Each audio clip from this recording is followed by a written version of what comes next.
دل کی طہارت، خلوص اور نفس کی شرافت، یہ چاہیے. جی میں آپ کو ایک ہندو کا ایک چھوٹا سا واقعہ سناتا ہوں، اور یہ اس واقعے کا تعلق امام رضا علیہ الصلوۃ والسلام سے ہے. اللہم صلی علی محمد و علی محمد. میر فندرسکی ہمارے ایک عالم دین ہے، بہت پاکیزہ، بہت نورانی عالم دین. ان کا انتقال ہوا ہے 1050 ہجری میں، آج 1440 ہجری ہے. 1050 ہجری میں، تقریباً آج سے 400 سال پہلے. ٹھیک ہے. یہ بیان کرتے ہیں کہ میں گیا تھا ہندوستان کسی ریسرچ ورک پر. ہندوستان ایک بہت بڑا علمی مرکز رہا ہے زمانہ قدیم سے. علامہ امینی نے بھی جب الغدیر لکھی تھی تو انہوں نے بھی ہندوستان کا دورہ بھی کیا تھا، اور بھی جگہوں پہ گئے تھے، ہندوستان بھی گئے تھے وہاں کی لائبریریز کو دیکھنے کے لیے. اچھا، شیخ محمد حسن نجفی صاحب جواہر ہمارے بہت جید عالم دین ہیں، انہوں نے اس واقعے کو بیان کیا تھا حجۃ الاسلام آغا شمس الدین سے. وہاں سے میں نقل کر رہا ہوں. وہ لکھتے ہیں میر فندرسکی کے بارے میں کہ میں انڈیا گیا. جب میں انڈیا گیا تو مجھے اپنے ٹریول کے دوران یہ اطلاع ملی کہ ایک ہندو مرتاز ہے. مرتاز جانتے کسی کیا ہوتا ہے؟ مرتاز وہ ہوتا ہے کہ جو اپنی ریاضت نفس سے، یہ لفظ ریاضت سے مرتاز نکلا ہے، اپنی ریاضت نفس سے کچھ کمالات کو حاصل کرتے ہیں، چاہے مسلمان نہ بھی ہوں. آپ نے شاید ویڈیوز وغیرہ بھی دیکھی ہوں گی. مثال کے طور پر یہ کہ چھریاں اپنے منہ میں ڈال رہے ہیں، ٹھیک ہے، اور انہیں کوئی اثر نہیں ہو رہا. اس طرح کے کمالات دکھاتے ہیں. آگ اپنے منہ میں لے رہے ہیں. تو یہ ریاضت کے بعد، یعنی بڑی طویل مشقت پریکٹس کے بعد یہ حاصل ہو جاتا ہے. تو پتہ چلا انہیں کہ ایک ہندو مرتاز ہے ایسی جس نے ریاضت کی ہوئی ہے. ریاضت کیا کی ہوئی ہے؟ وہ کنٹینیوس 6 مہینے جاگتا ہے اور پھر کنٹینیوس 6 مہینے سوتا ہے. ایسا شخص ہے. تو میر فندرسکی کہتے ہیں کہ مجھے ملنے کا اشتیاق ہوا کہ میں جا کے ملوں. تو جب میں وہاں پہنچا تو اس کا ایک نوکر تھا، خادم. میں نے کہا کہ میں اس سے ملنے کے لیے آیا ہوں. تو اس خادم نے کہا کہ بس ابھی وہ سونے کا ارادہ رکھتے ہیں فور 6 months. میں نے کہا کہ میں ہاتھ جوڑ کے آپ سے کہہ رہا ہوں کہ انہیں کہیے کہ مجھ سے مل لیں، اس کے بعد جو چاہے کریں، یعنی پھر سو جائیں 6 مہینے کے لیے. تو میں کہا 6 مہینے بعد آؤں گا واپس. تو بھائی مجھ سے مل لیں. تو وہ خادم اندر گیا. اس نے کہا کہ کوئی نورانی ہستی بڑی آئینی ہے، تو آپ سے ملنا چاہ رہی ہیں، اگر آپ ملنا چاہیں تو. انہوں نے کہا ٹھیک ہے. وہ آیا باہر آیا تو میر فندرسکی کو دیکھ کر کہا کہ یہ میرا خادم آپ کے لیے کہہ رہا تھا کہ آپ نورانی ہیں، آپ مثل خورشید ہیں.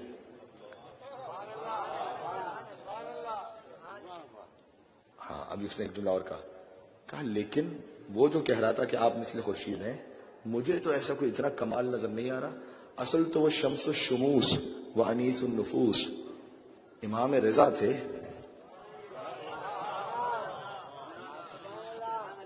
شمس الشموس جو سورجوں کے سورج، یعنی اتنے روشن اور منور نورانی.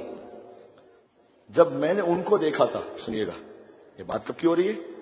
اگر وہ 400 سال پہلے ان کی وفات ہوئی ہے تو تقریباً سمجھ لیجیے کہ 450 سال پہلے کی شاید بات ہو رہی ہے، تقریباً اسی عرصے کی. جب میں نے ان کو دیکھا تھا تو ان کا جو چہرہ اثر ہے، اس جیسا نورانی چہرہ تو کس کا ہے؟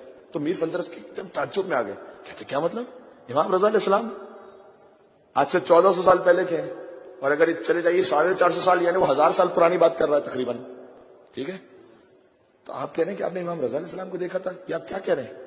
کہا جب امام رضا آئے تھے مامون کے دربار میں تو مامون رشید نے یہ کیا تھا کہ پوری دنیا میں لیٹرز لکھے تھے سارے ایکسپرٹس کو، ہر دین ہر مذہب کے ایکسپرٹ کو، کہ آؤ ایک شخص آ رہا ہے، اس سے مناظرہ کرنا ہے.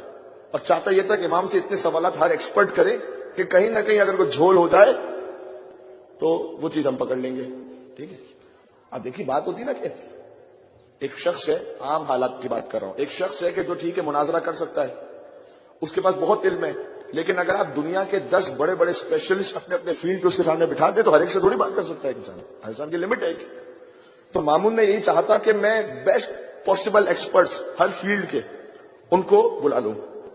تو اس نے عیسائی بیسٹ عالم جو اس وقت اویلیبل تھا پادری، یہودیوں کا عالم، ایتھسٹ یعنی جو ملحد تھے، کہتے ہیں ہندوستان بھی خط لکھا تھا مامون نے، اور اس نے یہ لکھا تھا کہ جو تمہارا بیسٹ ایکسپرٹ ہو تمہارے ریلیجن کا، اس کو بھیجو. تو جب ہندوستان کے لوگوں کے پاس خط پہنچا تو انہوں نے میرا انتخاب کیا کیونکہ یہ سب سے زیادہ ماہر تھا، اور کہتے ہیں میں وہ ہندوستان کا اس زمانے میں سفر طے کر کے ایران پہنچا. آپ سمجھ آ رہی ہے؟ میں ایران پہنچا تو ہمارے لیے الگ الگ حجرے بنائے گئے، ہمارے لیے بہترین ٹریٹمنٹ کی گئی. ایک دن دربار سجا، اور اس میں ہم نے دیکھا کہ ایک انتہائی نورانی ہستی ہیں جو تشریف فرمائے، اور تمام بڑے بڑے علماء ساتھ میں ہیں، اور ہر ایک اب چاہتا ہے سوال کرے. وہی موقع ہے کہ جب کرسچن پادری نے سب سے بڑھ کے پہلے امام سے یہ کہا تھا کہ آپ ہمارے سوال کے جواب کیسے دے سکتے ہیں؟ آپ تو جو جواب دیں گے وہ آپ کی اپنی کتاب سے ہوگا، ہمارے تو قبول ہی نہیں ہے. اور امام نے اس کی طرف دیکھ کر کہا تھا کہ اگر میں اس انجیل سے جواب دوں جس کا نسخہ تیرے گھر میں رکھا ہوا ہے. اللہ اکبر. ایک مل کے صلوات دیتے مولا رضا علیہ السلام کی ذات پہ.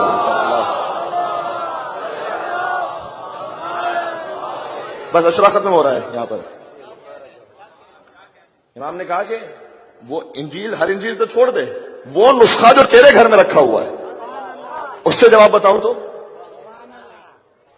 اچھا تو پھر کرسچن نے سوال کیا، جیو نے سوال کیا، ملحد نے سوال کیا، سب نے سوال کرتے رہے. اور یہ کہہ رہا ہے، یہ مرتاز ہندو مرتاز کہہ رہا ہے کہ میں اتنا متاثر ہوا کہ ایک ایسی نورانی ہستی، اور ابھی تو سوال پورا نہیں ہوتا اور یہ جواب دے دیتے ہیں، اور بار بار کہتے جاتے تھے اپنے جد کا جملہ، سلونی سلونی سلونی سلونی، جو پوچھنا ہے وہ پوچھو، یا علی.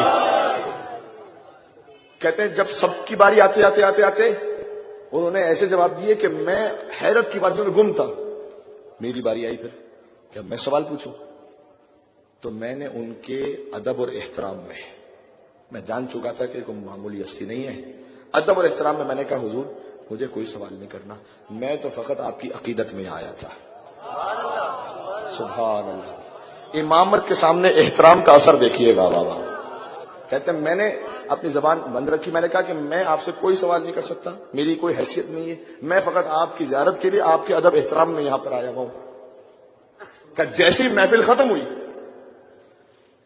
میں گیا ان کے قریب، انہوں نے میرے سینے کی طرف اشارہ کیا. جملہ اتنا پیارا اگر آپ تک پہنچ جائے. انہوں نے میرے سینے کی طرف اشارہ کیا، کہ یہ جو تو نے ہمارے مقام امامت کا احترام رکھا ہے نا، اس کا صلہ ہم تجھے ہی عطا کرنے کے چاہ تجھے زندگی عطا کی، جب تک خود تو نہیں چاہے گا تجھے موت نہیں آنے والی ہے. اللہ اکبر.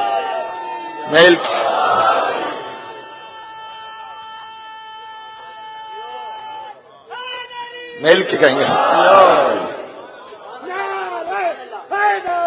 یولی.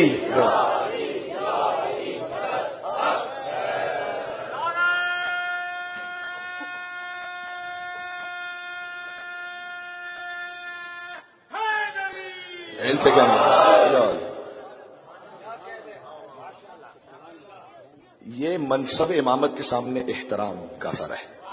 اب جملہ سمجھ میں آیا جو میں کہہ رہا تھا، امامت سے عشق اور محبت کے لیے نہ فاصلوں کی کوئی ضرورت ہے، نہ ہی مذہب کی کوئی قید ہے.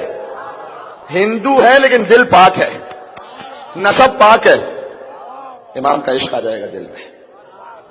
جی تو اس لیے جب میں بات کرتا ہوں تو میں خالی شیعہ ہونے کی حیثیت سے بات نہیں کرتا، میں سارے انسانوں سے کہہ رہا ہوں، سارے مسلمانوں سے کہہ رہا ہوں، جس کا دل پاک ہے اور عشق ہے اس کے خواہ حسینی ہے، اس کا دل جڑ جائے گا. امامت کھینچتی ہے اسے اپنی طرف، ہر پاک نفس کو امامت کھینچتی ہے اپنی طرف. بات پہنچی ہے؟ جی یہ بات ہے.